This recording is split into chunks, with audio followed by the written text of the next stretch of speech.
نبی کریم صلی اللہ علیہ وآلہ وسلم نے فرمایا ہر کام سے پہلے اچھی نیتیں کرنی چاہیے کہ اچھی نیت بندے کو جنت میں داخل کر دیتی ہیں۔ بیان سننے سے پہلے بھی اچھی نیتیں کر لیجئے، مثلا نیت کیجئے علم سیکھنے کے لیے پورا بیان سنوں گا، باادب بیٹھوں گا، دوران بیان سستی سے بچوں گا، اپنی اصلاح کے لیے بیان سنوں گا، جو سنوں گا دوسروں تک پہنچانے کی کوشش کروں گا۔ اعوذ باللہ من الشیطان الرجیم، بسم اللہ الرحمن الرحیم۔ شروع کرتا ہوں اللہ تبارک و تعالیٰ کے نام سے جو بڑا مہربان نہایت رحم کرنے والا ہے۔ حضرت ابراہیم علیہ السلام اللہ کی برگزیدہ نبی ہیں۔ اللہ پاک نے آپ کو اپنا خلیل بنایا، اس لیے حضرت ابراہیم علیہ السلام کو خلیل اللہ کہا جاتا ہے۔ حضرت ابراہیم علیہ السلام کے بعد جتنے انبیاء کرام علیہ السلام تشریف لائے سب آپ علیہ السلام کی اولاد سے ہوئے، اس لیے حضرت ابراہیم علیہ السلام کو ابو الانبیاء یعنی انبیاء کے والد بھی کہا جاتا ہے۔ حضرت ابراہیم علیہ السلام پہلے انسان ہیں جنہوں نے باقاعدہ اہتمام کے ساتھ مہمان کی مہمان نوازی فرمائی۔ اس اعتبار سے آپ علیہ السلام کا لقب ہے ابو الضیفان یعنی مہمان نوازی کرنے والا۔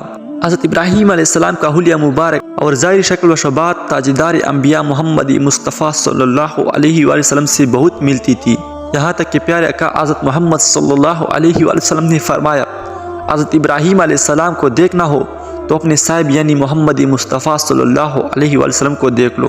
حضرت ابراہیم علیہ السلام عراق کے شہر بابل میں پیدا ہوئے۔ اس وقت تمام دنیا پر نمرود کی بادشاہت تھی اور اس کا دارالحکومت بھی بابل ہی تھا۔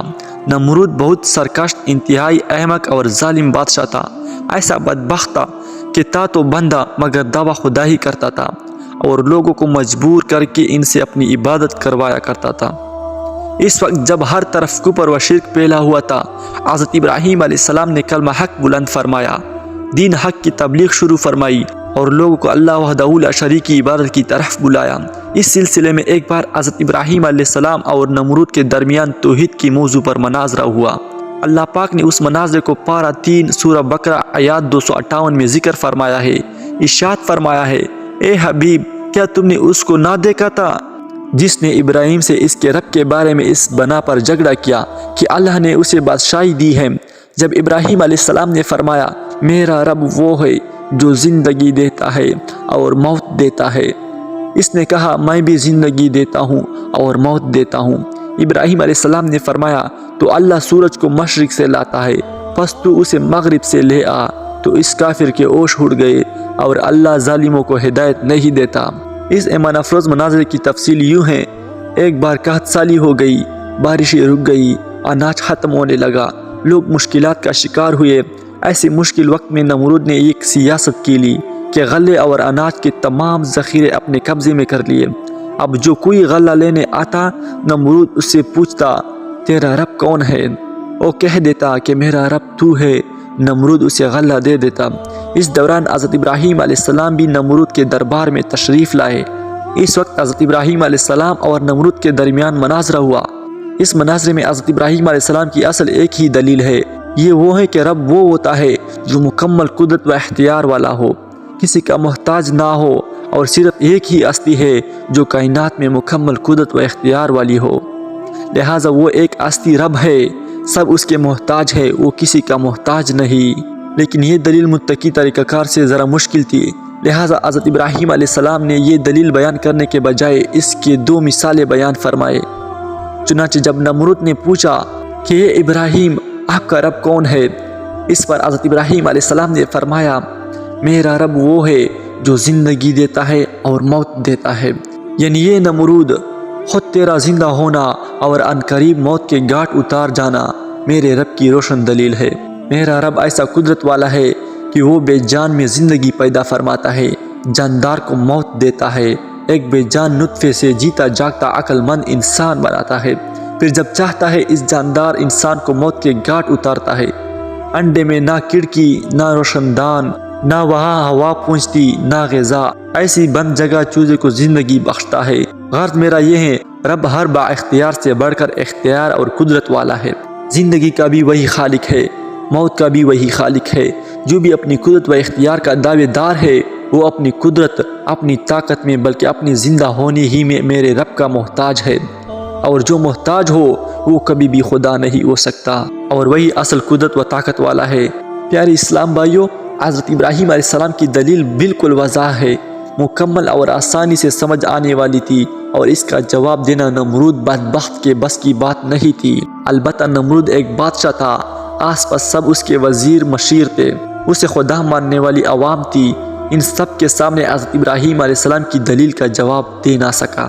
نمرود کے لیے سخت ذلت کا سبب تھا، لہٰذا اس بے وقوف نے اپنی جھوٹی عزت بچانے کے لیے نہایت ہی احمقانہ جواب دیا۔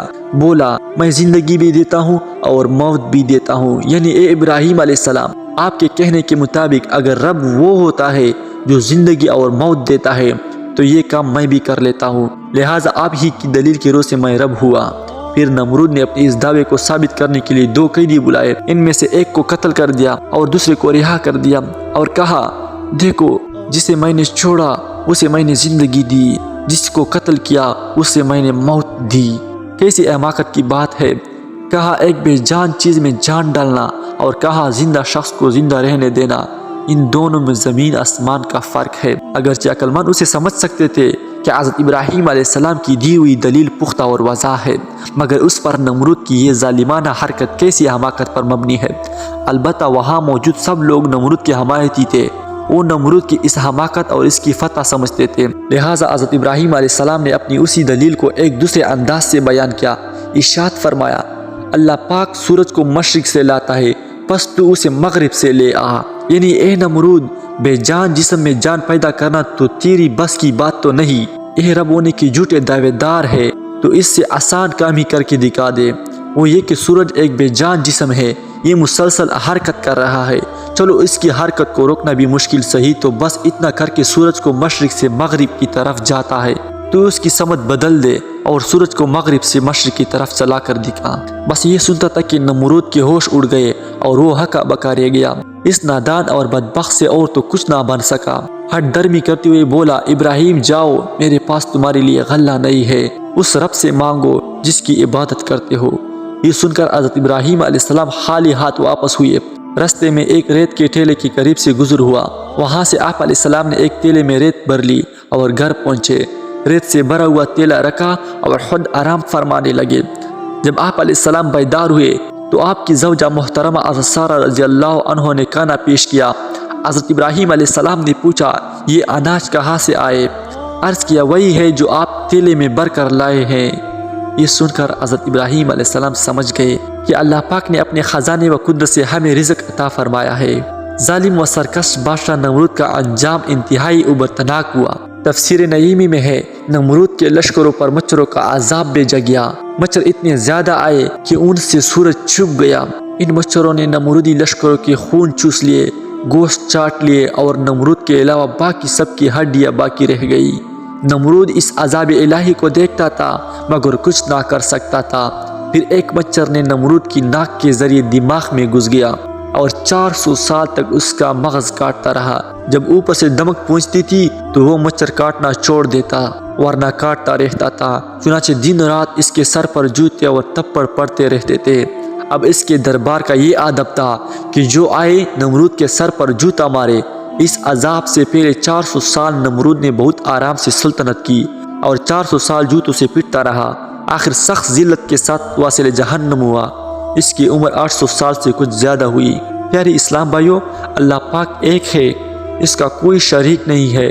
اللہ پاک بے نیاز ہے، سب اس کا محتاج ہے، وہ کسی کا محتاج نہیں، نہ وہ کسی کا بیٹا ہے، نہ اس کی کوئی اولاد، کوئی بھی اس کا اہم پلا نہیں، کوئی چیز نہ اس کی مثل ہے نہ ہو سکتی ہے، بلکہ حق یہ ہے کہ وہی ایک موجود ہے، باقی وجود عارضی فانی اللہ پاک کے پیدا کرنے سے وجود میں آئے، جب وہ چاہے گا غفلت کے گھاٹ اتر جائیں گے۔ تو مومنو بھائیو، اللہ پاک ہمیں صحیح راستے پر چلنے کی توفیق فرمائے، آمین۔